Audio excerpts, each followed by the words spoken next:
Welcome back to the county seat. Our topic today is the pipeline that would connect Lake Powell to southern Utah to the area around Washington County and St. George.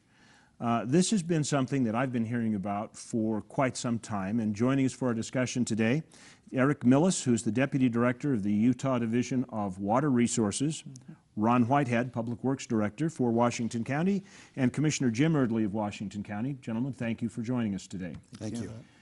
I do want to start on the history. I have talked to some people over the last 6 months or so, and when the pipeline comes up, they talk about it like it's a new idea, but this really has quite a history, doesn't it? It does. Actually, planning for the project began back in the early 1990s. That's when the idea really came about, as Washington County in particular was looking ahead to how to meet its future water needs. We had some discussions with them about water availability in the Colorado. There are already big pipelines around the west, and so we began looking at the feasibility of piping water from Lake Powell into the Washington County area. And study upon study that was done made it look feasible. And so over the course of those 20 or so years, we've done a number of investigations. Kane County expressed interest. Pipeline, of course, goes right through their area, and so that just makes sense. And about 10 years ago, Central Iron County, serving the Cedar City area, expressed interest. And so we've worked with all three of those entities closely over the last number of years to do studies and begin planning and developing the project. In 2006, the state legislature passed the Lake Powell Pipeline Development Act and directed the Utah Division of Water Resources to actually then begin the development in concert with these three water conservancy districts. And so since that time, we have continued to do engineering work and studies, environmental and cultural resource type studies, to further verify and find the feasibility of the project, find what sorts of things work and what sorts of things don't work, and that's where we are today. So my question, Jim, for you, because you've followed this for the last few years, did the conflicts and opposition start before the legislature passed the pipeline bill, or have they come to the forefront more recently? Well, it's really ramped up since then. There are those individuals and organizations that just exist, I think, almost to oppose the pipeline, but it's something very much needed in Washington County, well through southern Utah. Kane County's been mentioned, Iron County. It's water that belongs to Utah going on downstream. We can use it. We live in the desert. The one resource we always need in the desert is water. Mm-hmm. So this is a great opportunity for us to supply our current water needs, to give us a redundant supply of water. And you know, a lot of the discussion today is around sustainable communities. This makes our community more sustainable, and I speak of all of Washington County and southwestern Utah. But it's an important thing that needs to happen for those of us who live there right now, and as well as planning and trying to look ahead to the future a little bit as well. Ron, how important is redundancy? Because the argument's coming down the line that you know, all this is going to do is foster more growth in Washington County and make it explode into an urban area. Is that what you as a public works director are looking at, is trying to accommodate future use, or are there other applications for the water? From the public works perspective, we look at it like we do all utilities and infrastructure, whether it be roads for transportation or power or water, anything. We need some redundancy in our efforts there, and water is the most important. We've got deep wells down there. We've got Quail Creek treatment facility, and if we have one geologic event, it could sever all of those, and we wouldn't have any water, and it would be a substantial amount of time before we could get them up. Or even natural disasters, fires, taking some of our wells out by burning the power lines down. So the Lake Powell water line is a significant improvement for us as far as redundancy to our water system that would give us another alternative for water for use today. You know, this is not a thing I look at as a future need, it's a need we have now.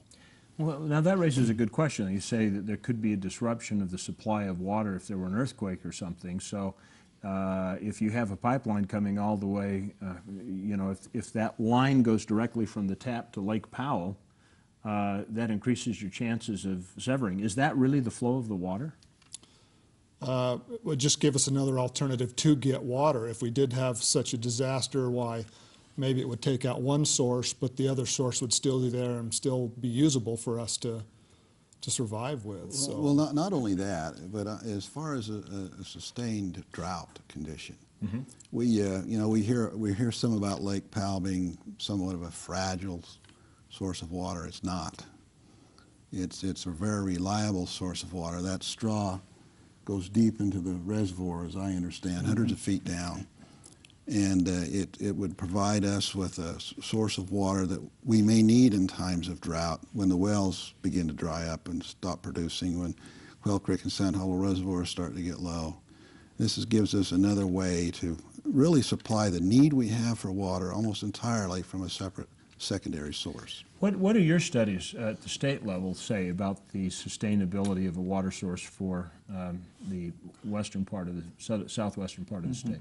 Well, first of all, the supplies that Kane, Washington, and Central Iron County each have are finite sources, and as this population growth comes in, you know, those supplies that they have already developed will be used up, and you'll need an importation of water if you're going to continue growing at the rate you are, and if you're going to continue to look like you are. And so we see the Lake Powell Pipeline as a component to meet that need and bring additional water in.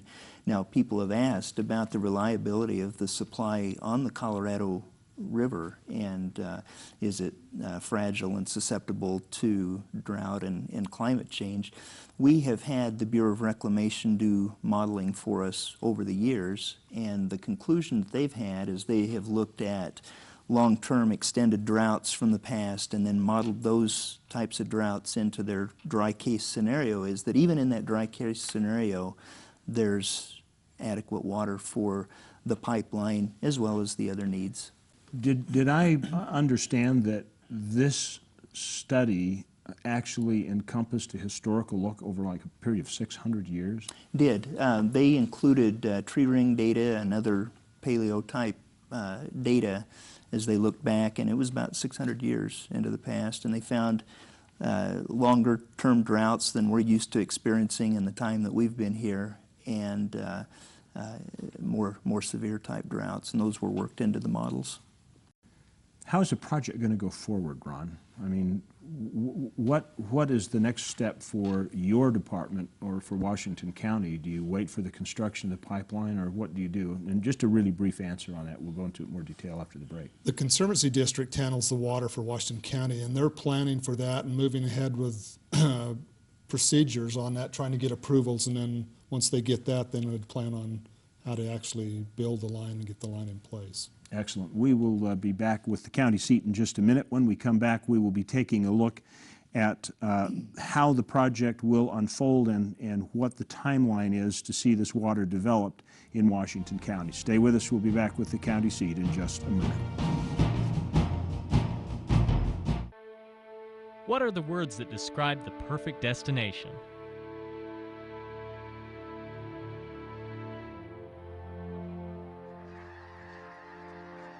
Finding them all in one place is easy if you know where to look.